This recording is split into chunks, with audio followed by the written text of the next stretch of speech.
Dating coach ng Ateneo na si Tab Baldwin, inaming wala siyang permit para magtrabaho sa Pilipinas.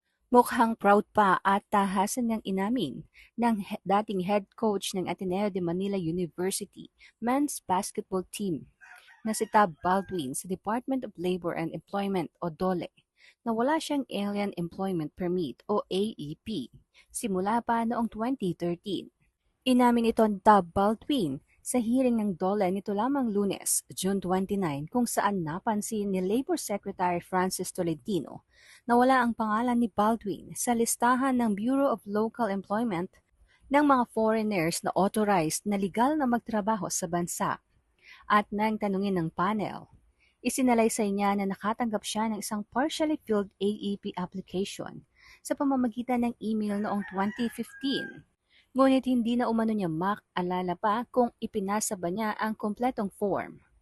I did receive by email an EAP application form partially filled out. I'm generally fastidious about these sorts of things. However, I do not have a completed application form, a stamped application form. Pag-amin nito, ipinakita rin ni Tolentino ang isang halimbawa ng Alien Employment Identification Card kay Baldwin, ngunit sinabi nito na hindi siya kailanman nagkaroon ng ganoong klaseng card.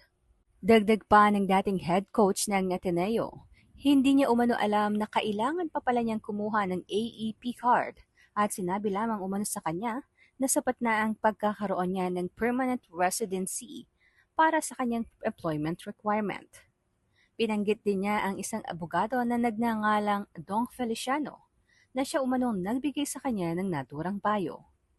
Gayunpaman, sinabi ng kanyang legal counsel na wala pa silang impormasyon sa ngayon tungkol sa naturang abogado. Ipinatawag ng naturang ahensya si Tab Baldwin kasunod ng pagkasawi ng dalawang student athletes ng Ateneo sa isang team building activity na naganap sa Dipakulaw, Aurora.